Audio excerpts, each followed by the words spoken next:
ये कहानी एक गरीब मछुआरे रघु की है, जिसकी जिंदगी हर दिन एक नई लड़ाई थी।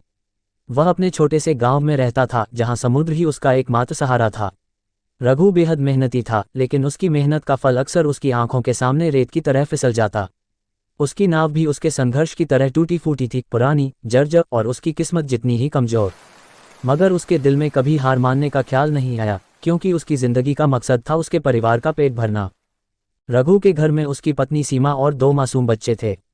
सीमा की आंखों में हमेशा एक चिंता का साया रहता था। बच्चों की भूखी आंखें और उनकी खाली थाली देखकर उसका दिल रो उठता।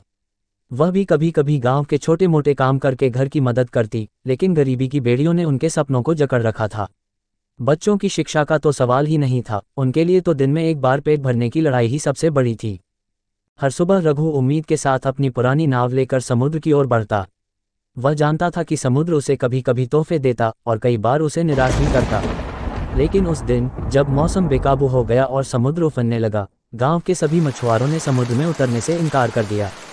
समुद्र की भयंकर लहरें डरावनी थीं, लेकिन रघु के पास पीछे हटने का कोई विकल्प नहीं था। उसकी पत्नी की बेबस आंखें और बच्चों के भूखे पेट ने उसे मजबूर कर दिया कि वह अपनी जिंदगी को दांव पर लगाकर समुद्र में जाए। रघु ने अपने भीतर की सारी ताकत इकट्ठा की और समुद्र की गहराइयों में चला गया। लहरें ऊंची हो रही थीं, जैसे आसमान को छूने की कोशिश कर रही हों, लेकिन रघु का दिल सिर्फ एक ही बात सोच रहा था, आज अगर मछलियां मिल गईं तो शायद मेरे बच्चे भूखे नहीं सोएंगे। उसकी नाव लहरों से जूझ रही थी और रघु भी। उसकी आंखों में संघर्ष की आग थी और उसकी मुट्ठियां उस जाल को मजबूती से पकड़े हुई थीं जिसे वह अपनी उम्मीद मान चुका था। घंटों की कड़ी मेहनत के बाद जब उसकी जाल में मछलियां फंसनी शुरू हुईं तो रघु की आंखों में उम्मीद के आंसू थे। उसने सोचा, शायद आज किस्मत मेरे साथ है। पर तभी अचानक समुद्र की एक दानव जैसी बड़ी लहर ने उसकी नाव को पूरी तरह से पलट दिया। उसकी मछलियां, उसका जाल, सब कुछ पानी में बिखर गया। रघु खुद को डूबने से बचाने के लिए बेतहाशा हाथ पैर मारने लगा। उसकी सांसें उखड़ रही थीं, लेकिन उसकी आंखों के सामने सिर्फ उसके बच्चों के चेहरे थे। अगर मैं डूब गया तो मेरे बच्चों का क्या होगा? इस सोच ने उसे डूबने नहीं दिया। रघु किसी तरह किनारे तक पहुंचा, लेकिन वह बुरी तरह से टूट चुका था। उसकी उम्मीदें, उसकी मेहनत, उसका आत्मविश्वास, सब कुछ समुद्र की उन लहरों में समा गया था।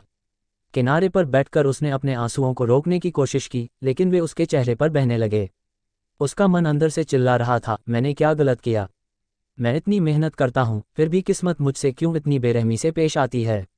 मेरे मासूम बच्चों का क्या होगा? रघु उस दिन पूरी तरह से बिखर चुका था, लेकिन वह जानता था कि उसे हारने का हक नहीं था। उसने किसी तरह अपने आप को संभाला और घर की ओर बढ़ा। जैसे ही वह घर पहुंचा, उसकी पत्नी सीमा ने उसे देखा। उसकी आंखों में दुख था, लेकिन उसने कुछ कहा नहीं। उसकी चुप्पी में भी एक गहरी समझ थी। वह जान गई थी कि आज भी उसके पति के हाथ कुछ नहीं लगा। लेकिन उसने रघु को अपने सीने से लगाया और कहा, हमें हारने का हक नहीं है। एक न एक दिन हमारी तकदीर जरूर बदलेगी। सीमा की बातों में न जाने कैसी ताकत थी, जिसने रघु को अंदर से फिर से खड़ा कर दिया। उसकी पत्नी की आंखों में उम्मीद की एक छोटी सी किरण थी, जो उसे बार बार आगे बढ़ने की ताकत देती। रघु जानता था कि चाहे कितनी भी मुश्किलें आएं, वह अपने परिवार के लिए हर हाल में लड़ता रहेगा। ये कहानी उस अंतहीन संघर्ष की दास्तान है, जिसमें गरीबी और कठिनाइयों के बावजूद उम्मीद की रोशनी कभी बुझने नहीं दी जाती। रघु जैसे लोग, जो दिन रात जीवन की भयंकर लहरों से जूझते हैं, कभी हार नहीं मानते।